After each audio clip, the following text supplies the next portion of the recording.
আসসালামু আলাইকুম ওয়া রাহমাতুল্লাহ। সুধী দর্শক, দেশের প্রধান প্রধান দৈনিক পত্রিকার শিরোনামে উঠে আসা শীর্ষ সংবাদগুলো নিয়ে হাজির হলাম আপনাদের সামনে।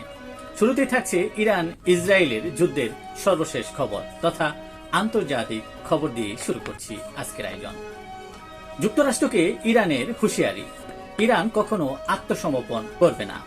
হস্তক্ষেপ করলে যুক্তরাষ্ট্রের অপূরণীয় ক্ষতি হবে বলে হুঁশিয়ার করেছেন আয়াতুল্লাহ আলী খামেনি।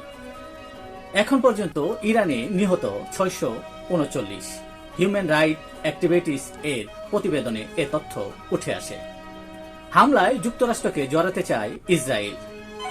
ইরানে হামলায় নিহত হতে পারি নাও পারি বলে জানিয়েছে ডোনাল্ড ট্রাম্প।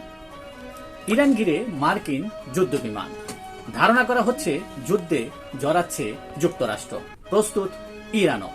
অন্যদিকে ট্রাম্পের নির্দেশ বাস্তবায়নে প্রস্তুত সেনাবাহিনী বলে জানিয়েছেন মার্কিন প্রতিরক্ষা মন্ত্রী।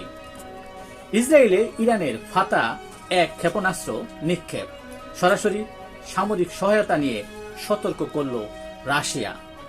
ইউরোপের 3 ঘাঁটিতে 30টি যুদ্ধবিমান পাঠিয়েছে ওয়াশিংটন। বাংলাদেশিদের ইরান থেকে পাকিস্তান হয়ে ফেরানোর পরিকল্পনা করছে সরকার। গাজায় ইসরায়েলি হামলা জোরদার, 24 ঘন্টায় নিহত 144 ফিলিস্তিনি। এই ছিল দেশের প্রধান প্রধান দৈনিক পত্রিকার শিরোনামে উঠে আসা শীর্ষ সংবাদ, যা নিয়ে এতক্ষণ আপনাদের মাঝে উপস্থিত ছিলাম। আশা করি আপনাদের ভালোই লেগেছে। আজকের মতো এখানে আবারও দেখা হবে আগামীকাল দেশের প্রধান প্রধান দৈনিক পত্রিকার শিরোনামে উঠে আসা শীর্ষ সংবাদগুলো নিয়ে। সে পর্যন্ত অবশ্যই ভালো থাকবেন, সুস্থ থাকবেন। আসসালামু আলাইকুম ওয়া রাহমাতুল্লাহ।